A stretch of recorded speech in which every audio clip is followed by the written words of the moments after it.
Hello guys, dumating na nga pala yung order natin mula sa TikTok. Ito yung in-order nating belt bag. Box nga pala natin to guys. Yan na yan. JNT pa rin na nag-deliver. Ang halaga nga pala ng belt bag natin ay 368 pesos. Yan o. Belt bag. Tara na, i-unbox na nga pala natin guys. Ito na.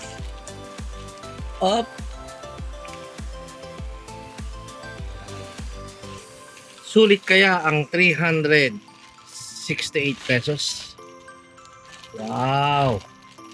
Ito nga pala guys ay magagamit natin sa mga rides. Kaya kumuha tayo ng ganitong klaseng bag. Military products.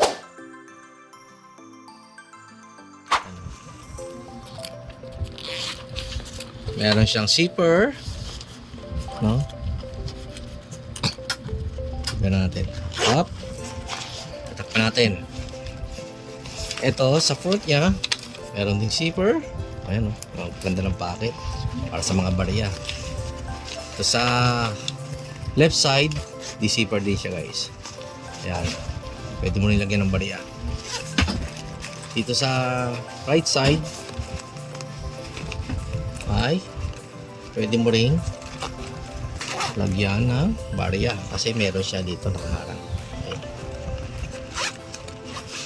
Tapos dito naman yan o, loob niya at meron pa siyang packet dito sa loob ng zipper din. So napakaganda talaga. Ikot naman tayo dito sa likod. Ayan o, meron siyang zipper din. Ang lawak. Ang dami mailalagay na gamit dito guys. Ang brand niya pala guys eh WePower Military Products. Ayan nakalagay. Dito sa kanyang side ay meron din nakalagay na WePower. Ito naman yung kanyang lock, napakalaki. Oh, di ba? Ang ganda. So dalawa ang purpose nito. Pwede mo siyang i-shoulder bag at pwede mo siyang gamitin na belt bag. So sulit ba guys? Yan. Ganito siya guys, kaganda. Pwede mo lagay sa harap. Yan. Oh.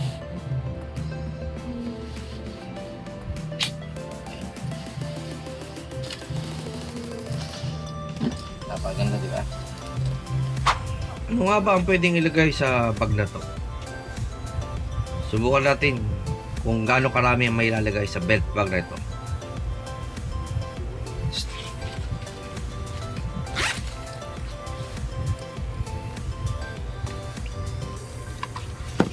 Tablet.